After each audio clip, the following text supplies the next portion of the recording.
of confidence they once had, and they never really got their offense going, to be honest, which ultimately harmed them greatly, more than I honestly expected. Now, I don't think they would have won the game regardless, even with Saibari, but it would have been closer because I noticed that their offense was extremely weak, like way more than usual, so I believe that if they did have him as an option, that would have made things easier for them, but their defense was very weak and they let way too much go, and Bono saved them from multiple goals. So, with that said, France won the game. Now Spain versus Belgium. I predicted Spain to win this one, and I was correct. Spain is just the powerhouse of the... they're my favorites to win now, to be honest.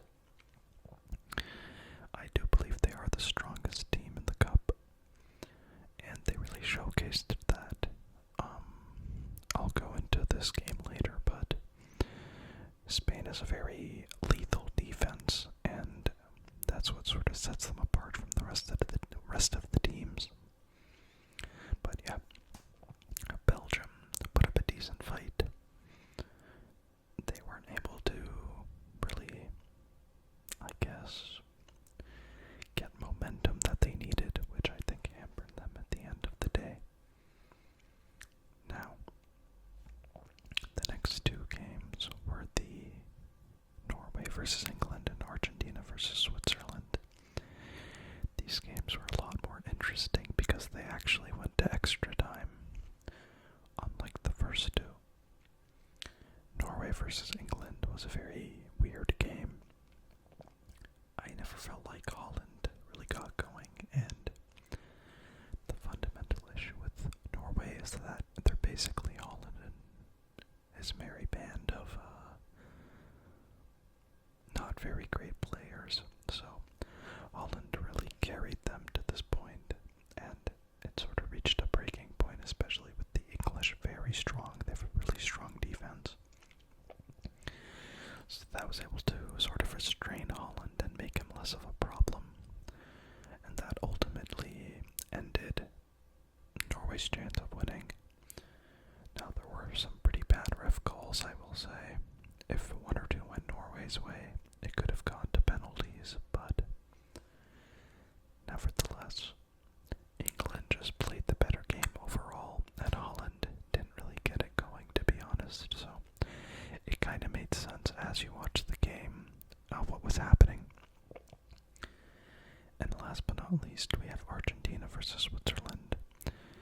Now, this game was very boring for a while, and then at the end, Argentina just unloaded 2 goals back-to-back after Switzerland got a red card for embellishment, like severe embellishment or simulation. That's what they call it, actually, because the guy wasn't really fouled, to be honest, but he acted as if he was.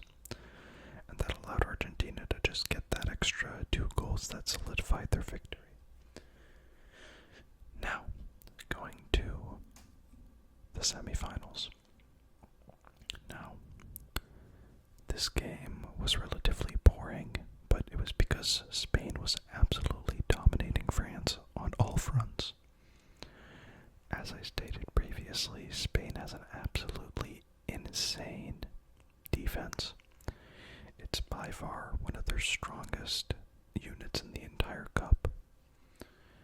They have this ability to sort of completely constrict your ability to do anything, and we noticed that with Mbappe. And even in the chance that he did get, he sort of looked off as well, and he didn't really hit it right. So that is another thing, but still, the fact that Spain was able to hold Elise and steal the ball constantly, hold possession, it sort of felt like France versus Morocco in that sense, where Morocco just didn't really have a chance to actually get anything going properly. And that's pretty much what happened to France. So France did that to Morocco, and Spain did that to France. And that's kind of the end of end of it, really. It could have been 3-0, but there was an offside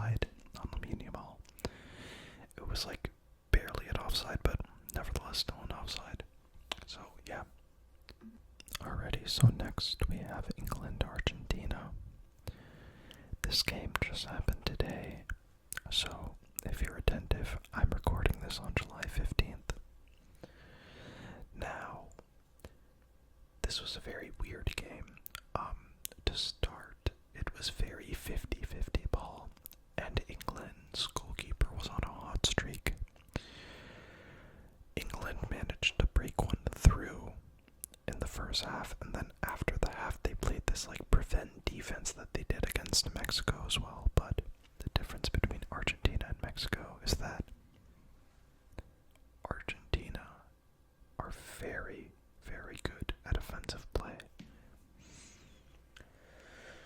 And I think that that really good offense that Argentina has completely overran England in the second half.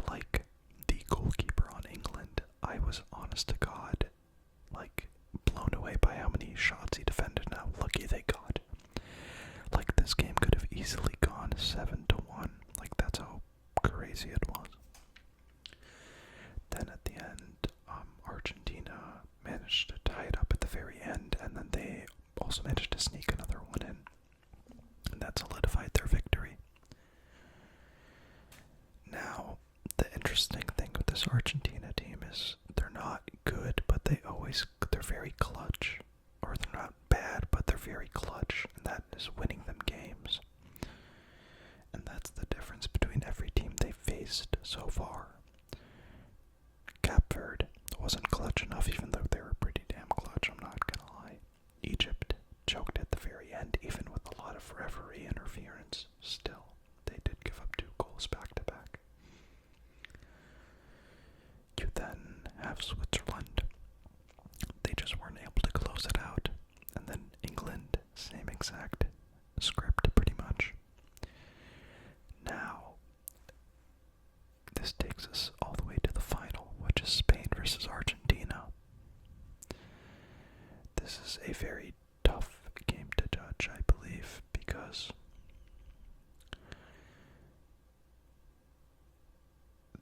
Spain...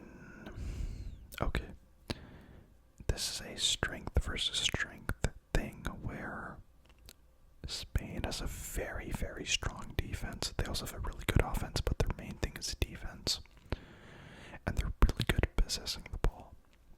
And that's going up against Argentina's offense, which is their strong suit. Now,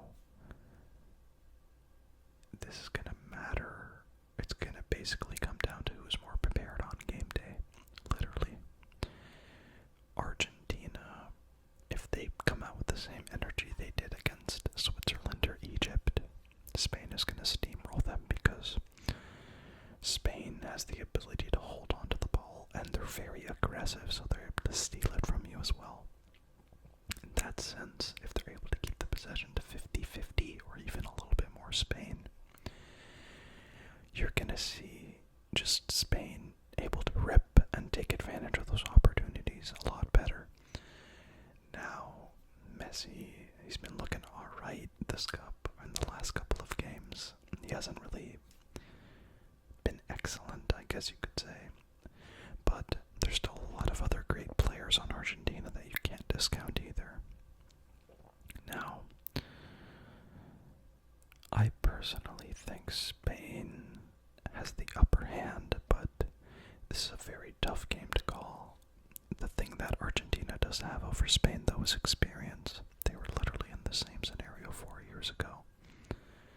Spain hasn't been this far or been in the final for about 16 years or something. I think the 2010 World Cup, possibly.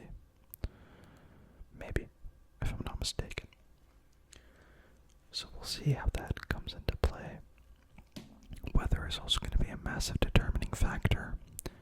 If it's really humid and hot during the kickoff time in New Jersey when the final's happening, that's going to impact both the teams a lot. But I think Spain is also going to get the most impact because the Spain climate is a lot less humid than New Jersey. And I think Argentina in general is more humid because it's in a rainforest.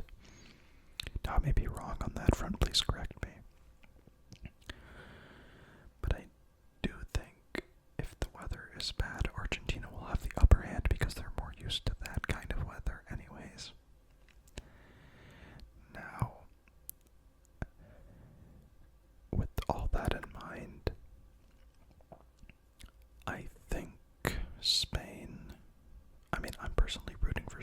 so I'm just gonna have them win it all, I guess. I did the same with Morocco, I know. But, yeah, as I said, there's a lot of conditions. There's no way to predict this. That's just what I'm hoping will happen, and I hope Spain's gonna win. Yeah, so that's kind of my 2 cents on the way the World Cup has gone. It's been a very fun cup. I honest to God feel like the round of 16 and earlier games were just a lot better. Like, Switzerland, Colombia was enthralling. Argentina, Egypt was insane. Mexico, England was crazy. The rest were not that great. Round of 32 was where it was at, though. We had pens in Germany, Paraguay. That was kind of a doozy of a game, but Paraguay came out on top. South Africa, Canada was close all the way down to the wire. Netherlands, Morocco, one of the best games of the cup. Not the best, but one of the best. 3-2 on pens. Absolutely crazy game.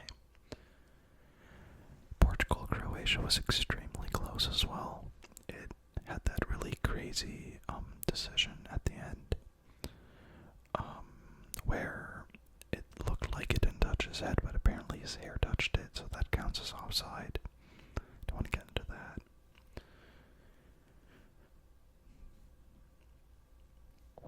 Argentina Cape Verde was an amazing game.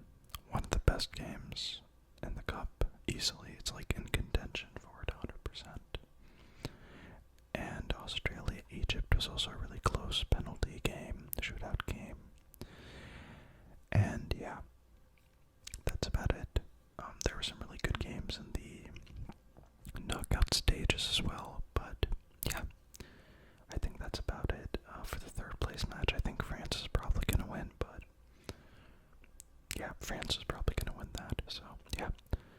Thank you guys so much for watching this video. I hope you enjoyed, and please let me know down in the comments who